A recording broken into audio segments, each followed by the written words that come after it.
ሰላም ክቡራት ተኸታተልትና ኣይ ቲንክ ኣብ ዩቲዩብ ትከታተሉ ዘለኹም ወላ እዚኣ ካብ ክላስ ሪከርድ ጌርና ንቆርፃ ዘለና እያ እሞ ንምንታይ እያ ከምዚ ኣታዊታት እንትርኢና ናይ ኤንቪድያ ከባቢ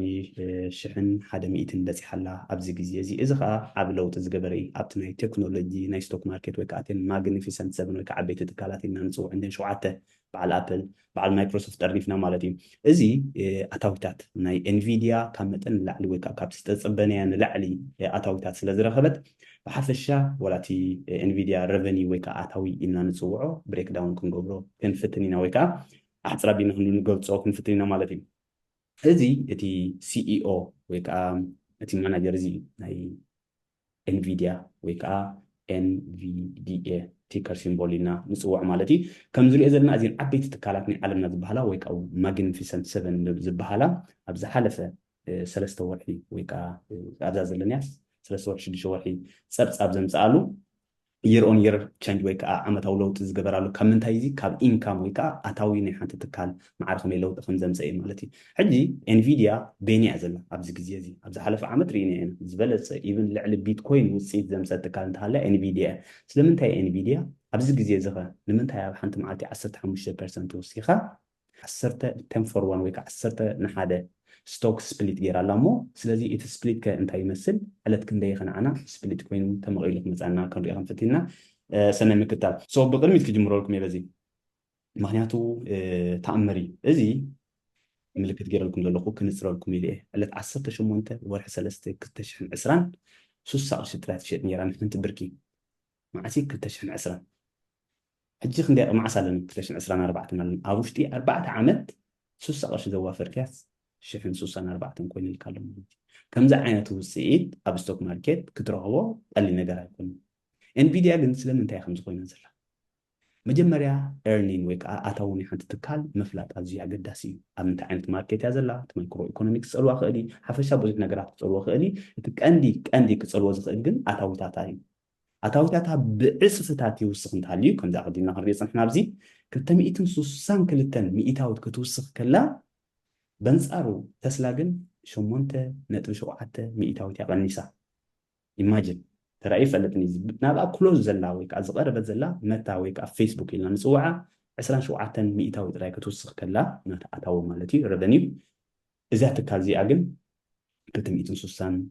كلتن مئتاوت تشنج جيرا لحتن كاله اوف كورس جوجل على نبز 15 ابزي مايكروسوفت لنا ابزي امازون ابن امازون حنت خاطن زبلت كالات 10 مئتاوت راي خمس خلا راي نلو زلنا ግን ምስ انفيديا ولا ديرنا نمبر بزح وحده يكون 10 اسم ماجيك بتعمل بزح مالتي بنصارو تن كلته بولصات ستوكس لنا عملن ابل تسلا ግን اوف كورس نيجاتيف ወይ አሉታዊ ከምጻኺ ኢለና ኣለዋ ሶ መጀመርያ انفيديا ከም ታያ ገንዘባት እቱ ምፍላጥ ኣዝያ ኣገዳሲ ናይ ኤአይ ወይ አርቲፊሻል ኢንተለጀንስ ሰብስርሖ ኢልና ብዙሕ ግዜ ተዛራርብና ነው ብዙ ግዜ ኩሉ ኣታዊኣ ኣትን ኩሉ ኳተ ዘይበልኩ ዳርጋ ኣብዘን ሪኦ ኣለና ጠቅላላ ኣታዊ ዝገበረቶ 26 ክኸውን ከሎ ጠቅላላ ኣታዊ 26 ቢልዮን ኣታዊ ክትገብር ከላ ኣብ ውሽጢ ሓፂር ግዜ ማለት እዩ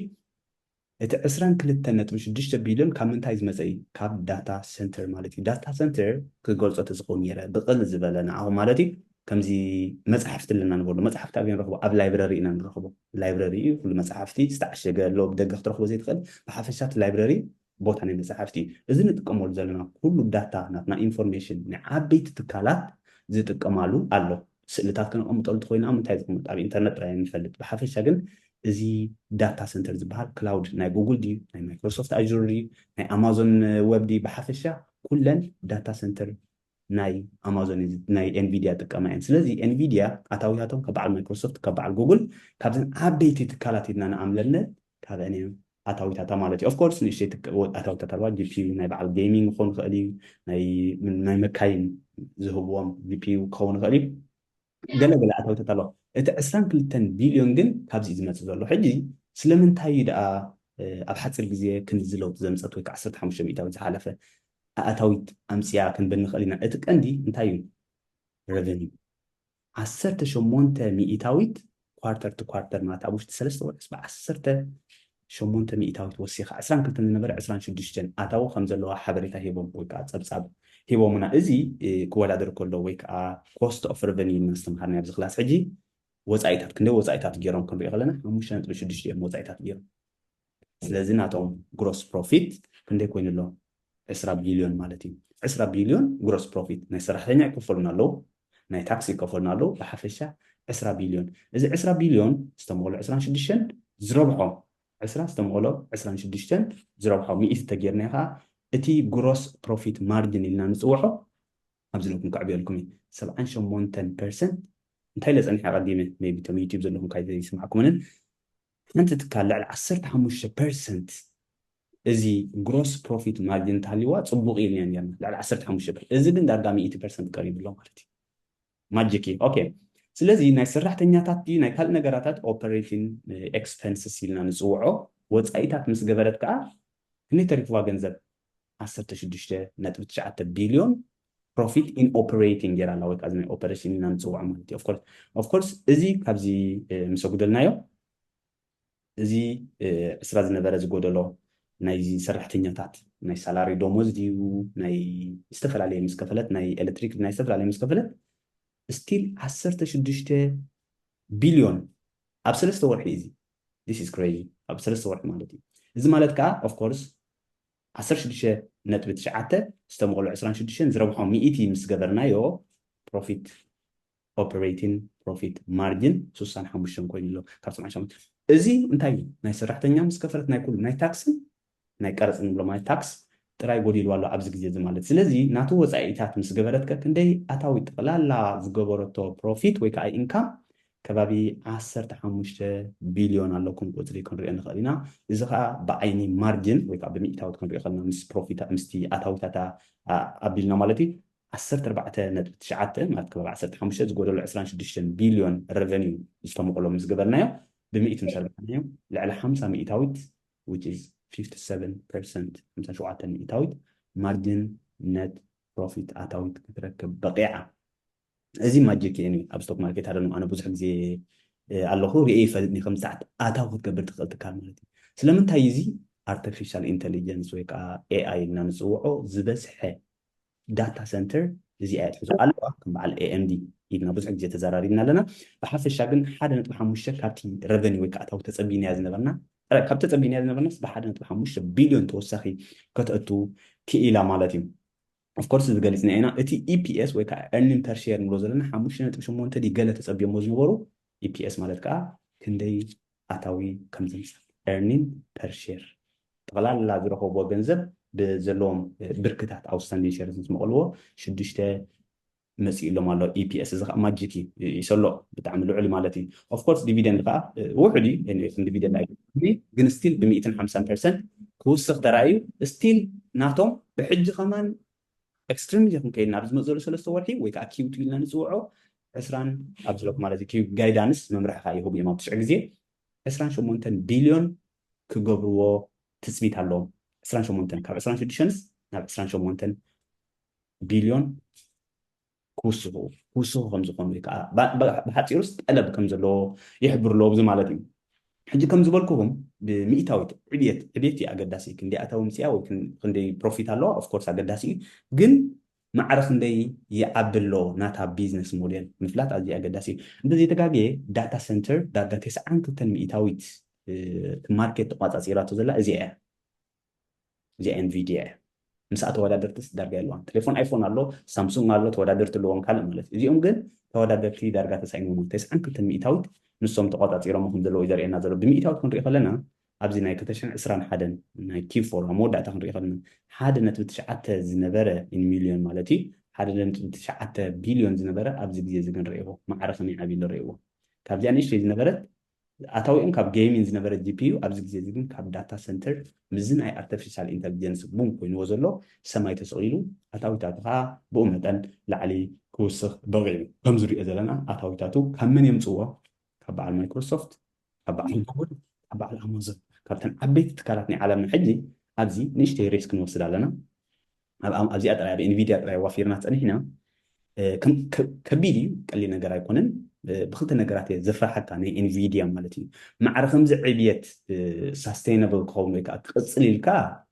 ከቢድ እዩ ነዚ መፅእ 4-5 ዓመታት ኦኬ ብድሕሪኡ ግን ማዕረ ከምዚ ዕብየት ከርኢ ኣይክእልን ኣብ ሓፂር ግዜ ምክንያቱ بعل مايكروسوفت بعل فيسبوك بعل جوجل نقلنا دقا عبيت تكالاتين ناتن نجارات داتا سنتر خفتين even though كبيدي تماركت تعداقا زلوه مالتي سلازي قدامي تزعبيت ريسك زلا أنزل عبيت تكالات سلا تمركوس نسانك كم ناتهم بيزنس خفتو تقولتات هالو بحرية خمشة عمد عسر عمد تبزلهم أبز جزيزي عقم سلازي يقولهم بقى كابهم ترى يقوزلو يقزلو عقد من بقى دحر كنت عمد كمزي عدالو ليلومس نزيهم يخفلوهم نزل انفيديا مالتي سلازي تقدامي تفرحان ننسى عبيت تكالات كاب عبيت تكالات أتاو تركب ذلك كالي إيتي تفرحاني أبز جزيزي تسمعوا لكم تشاينان تايوانن أوكي هولاند لا مجمرة اتي تشيبس زبهال اتي نا كمبيوتر عيني ويكا برين هنقول إني أزلنا مالتي مجمرة نعوه أبي يسرح أب تايوان يسرح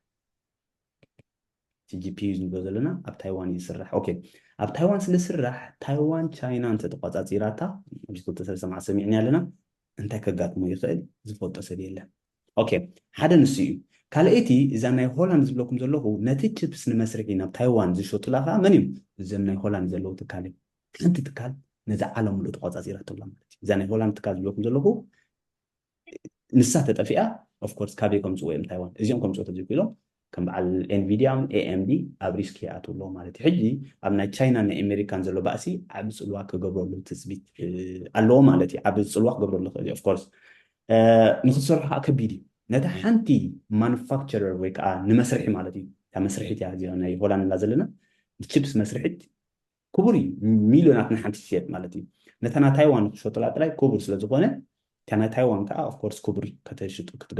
ክሸጡሎም እዮም ኣኽቢሮም ክሸጡሎም እዮም በዓል ኤንቪድያ በዓል ኤንቪድያ ኣኽቢሮም እንተሸይጦምሎም ከዓ በዓል ኤንቪድያ ከዓ ብክቡር ክሸጥዎ እዮም ዲዛይን ዝገብርዎ ናቶም ችፕስ ናቶም ዳታ ሰንተር ናቶም ወፃኢታት ከኽብሩሎም እዮም ኦፍኮርስ ንበዓል ኣፕል ዝንለዘልና በዓል ተስላ ኢቭን በዓል ተስላ H100 ዝበሃል ቺፕስ ተጠቂሞም እዮም ዘለዉ ከም ዝተጠቀሙ ሓቢሩ የቐኒልና ኢልዎም ኢላን ማስክ ኣብ ዝሓለፈ ማለት እዩ ኢቭን ተስላ ይብለኩም ዘለኹም ኣብዚ ግዜ እዚ ብላክዌል ዝበሃል ጂፒዩ ብሕጂ እዩ ተሸይጡ ኦልሬዲ ግን ብሕጂ ክስራሕ ኣብ ዝመፅእ ዘሎ 6-7 ወርሒ ክሽየጥ እዩ እዚ ከዓ እቲ ዝበርትዐ ጂፒዩ ማለት እዩ ብሓፈሻ ነዛ ኮምፒተር ኩሉ ክትሕዘለይ ትኽእል እያ ግን ካብኡ ዝበርትዐ እንተገይረላ ውሽጣት ቺፕስ ንብሎ ዘለና ብዙሕ ዳታ ክትሕዘለይ ትኽእል እያ ስለዚ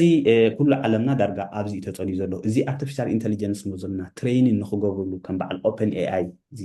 ቻት ጂፒቲ ኢና ንፅውዖ ዘለና ማለት እዩ ከም በዓል ኣፕል ከም ናይ በዓል ፌስቡክ ዝመታይልና ዘለና ናይ በዓል ኣማዞን ኩለን ምስ ኤንቪድያ ካብ ኤንቪድያ እየን ዝገዝኣ ዘለዋ ትሬኒንግ ንክገብሩ ወይ ከዓ ከምቲ መፅሓፍቲ ዝሕዞ ዝበልኩ ናቶም ዳታ ንከቐምጥዎ ምክንያቱ እቲ ናቶም እኹል ዝኾነ ሴኩሪቲ ወይ ከዓ ፅፈት ክሕዝ ኣዝዩ ኣሸጋሪ ስለ ዝኾነ ስለዚ እቲ ቀንዲ ምክንያታት ናይ ኤንቪድያ ክንዲ ሚእታዊት ምውሳኻ እዚ ይኸውን ኣሎ ነገር ግን በዓል ሱፐር ማይክሮ ኮምፒተር SMCI ኣላትን ሓንቲ ልክዕ ምስኣ ዝተተሓሓዘት ኣርም ኣላትን ካልኦቲ ምስኣ ዝተተሓሓዘት እዚአን ጥራይ ዘይኮና ከም በዓል AMD ዝኣመሰላ ከም በዓል AMD ዝኣመሰላ ኣጋጣሚ ኣብ ትሽዑ ግዜ ዋግአን ቀኒሰን ነይረን ኢስፋኒ ክውስኽ ግብኦ እቲ ቀንዲ ምክንያት ዝቐነሰሉ ግን ጠለብ ስለ ዘይብለን ዘይኮነ ዝበዝሐ ሰብ ገንዘቡ ኣውፅኡ ኣብ ምንታይ እትይዎ ኣብ ኤንቪድያ የእትውዎ ስለ ዝነበሩ ግን ክልተ መዓልቲ ገለ ፀኒሑ ሓንቲ መዓልቲ ፀኒሑ በዓል SMCI ኣርም AMD ከዓ ዋግአን ክውስኽ ተራእዩ ምክንያቱ ቀዳማይ መዓልቲ ሰብ ኣውፅኡ በቃ ናብኡ ጥራይ የእቱ ነይሩ ናብ ኤንቪድያ ገንዘቡ የዋህፍ ነይሩ ማለት እዩ ተዘዋዋሪ ክርስዓ ዘይደሊ እንታይ ኢሎም ፀኒሖም 10-for-1 ወይ 11 ስቶክ ስፕሊት ክንገብር ኢና ኢሎም ኣለዉ ኦኬ ሕጂ እዚኣ ኣዝያ ኣገዳሲት እያ ንኩልኹም ስቶክ ስፕሊት እንታይ ከም ዝኾነ ኦፍኮርስ ኣብዚ ክላስ ተማሂርና ኢና ቅድሚ ሕጂ ነቶም ዘይነበርኩም ግን ብርክኻ ኣብ ዝተፈላለየ ክመፅእ ከሎ ስለዚ ሓንቲ ብርክ እንተነይራትካስ ተደምሮ 9-10 ክኾነልካ እዩ እቲ ብርክታት ማለት እዩ 9 ተወሳኺ ወሃበካ እዩ ኦኬ ኤንቪድያ ኣብዚ ግዜ እዚ ክንደይ ኣላ ዋግኣ 1000 ኣላ 1000 ቅልል ዝበለ ኣብነት ክወስድ እየ እምበር 1040 እንድያ 1060 እንድያ ገሊኣ ዘላ ብልዕሊ ኢላ ማለት እዩ ቁፅሪ ጥዕመና ግን 1000 ዘላ ንበላ ስቶክ ስፕሊት እንተገይራ ሓንቲ ብርኪ 1 ሼር እንተ ነይራትካ 1000 ነይርካ ማለት እዩ ኦኬ ሓንቲ ብርኪ እንተ ነይራትካ ኣብዚ ግዜ እዚ ንሓንቲ ብርኪ 1000 ትሸጥ ዘላ على شوعات مسكونه ورح شدشة جن كريوكم يزن إلى على شوعات شدشة مسكونه جن كندي برك خون الكاي عسرت خون الكاي نحن تبرك خندك تكونيا كم ذا زلات تسأني ويبش عند تسأني عمالتي نحن تبركها مئتي تكونيا سلازي عسرت زرو عم مئتي واقع نتاخذي استشهد أنا استغير أنا قال لنا فاندامنتالي الناس سمهارنا يا لو ما عندي ويكات مسر توزخون ناتا رشوس صغير نقدر لنا أتو صغير يلا وزع صغير يلا ولا حنت صغير يلا انت هذا شحكري أقول له سبت يقبر بوا شحدا كبرندي شحدا كبرندي شحيبة خبز جزء كسبت قول اللي يصبن حججن نحنت بركي 100 قرشي أتشيء زلا قبل نعم دحري صومن صنيحهم مالتي صومن دي كنت صومن ثلاثة صومن 100 أتشيء زلا مسقولنا زبز حسب كم زناتنا أفرط يقولون فاندامنتال تغيرنا زلا معي ولا حنتي لو تعيت مصنع لو تزم مصنع تاي سايكولوجيكلي دك سبات انت خمبلينا واغانا يستو 100 حسرتي أزلايلو بزح سب كوافر كفتني مالتي لازم بزح سب كوافر مفتني واغا كتوسخ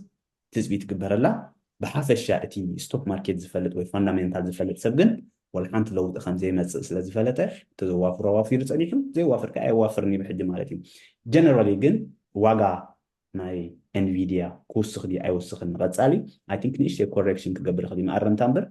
زحوزه ነገር ይብልና ዝመጽሉ ዓመት ክልተ ዓመት ክንሪኦ ከለና ስቲል ክውስኽ ትስቢት ትገብረሉ ኣነ ማለት እዩ እዚ ናተይ ገምጋም እየ ዝብሎ ዘለኹ ኦፍኮርስ ከም ዝበልክዎ ግን ዝኾነ ናይ ታይዋን ከጋጥም ክእል ኩል ገንዘብካ ኣብ ኤንቪድያ ዘይኮነ ግን ስቲል ክትውስኽ ትፅቢት ትገብረላ ምክንያቱ ጠበብ ኣለዎ እዚ ብላክዌል ዝበልኩም ድሕሪ 6 ወርሒ 3 ወርሒ ገለ ዝመፅእ ወርሒ 8 ዘይተጋግየ ኦረንጅ ተሸይጡ ኣሎ ስቲል ንሱ ከይሸጥዎ እንዳተሰርሐ ከሎ ካልእ ዓይነት ችፕስ ንሰርሕ ኣለና ኢሉ ተዛሪቡ ጀንሰን እዚ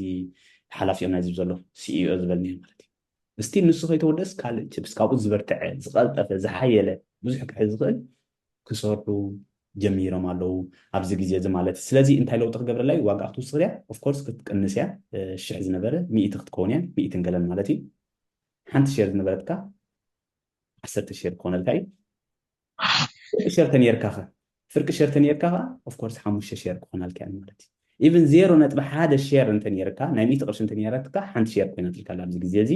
ግን ኣብቲ ዋጋ ናይ ገንዘብ ዝተቀየረ ነገር የለን እንታይ ደኣ ቁፅሪ ናይቲ ብርክታት ራይብ ይቅየር ኣሎ ብርክ ስለ ዝተቀየረ ግን ዓብ ለውጢ ይገብረሉ ማለት ምክንያቱ ስቶክ ስፕሊት ብዙሕ ነገራት ስለ ዘጋጥም ኣይ ሆፕ ነፂራትልኩም ትኸውን ክቡራት ኣሕዋት